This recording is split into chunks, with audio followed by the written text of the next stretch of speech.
के भएको यता यता पुगेको टिका ठाउँै नपुग्ने रहेछ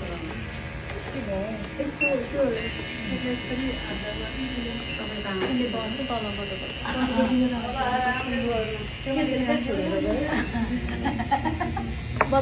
होइन मलाई त्यो खोर हेर्नु न त्यो हाने यस्तो पनि मलाई गति गरेर मतलब सफा गर्नु पर्यो कि हेर्नु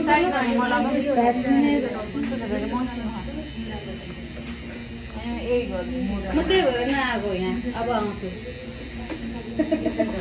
हजुर यो चाय खाएर बिचराको लागेको बिहान त्यहाँभित्र ढिक्क लागेर उहाँले आफ्नो लग्नुहुन्न अरे त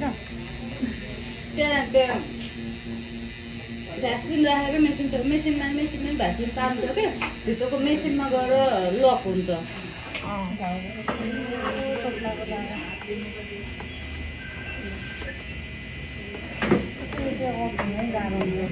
अब म त्यस्तो खाना खाएर आउँछु त प्र्याक्टिस त हो केही छ समस्या समस्या त गर्नुपर्ने छ समस्या त तर हजुर चाहिँ चिलमा खाएर आउँछ सबै भोलि निकाल्छ प्र्याक्टिस चाहिँ छोड्नु भएन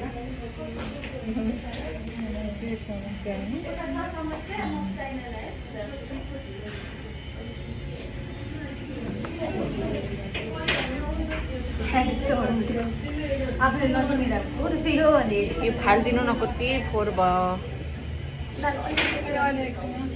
तिमीलाई कि मात्रै देखेर हजुर आउनु भएको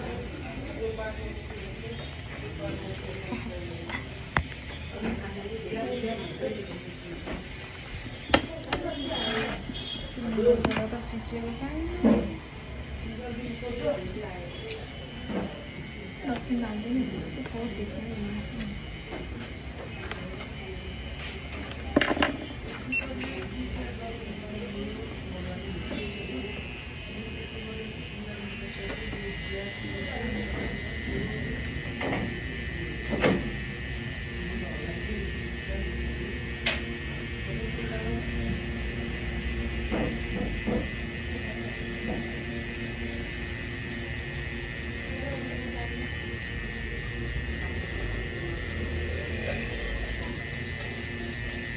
मोबाइल पनि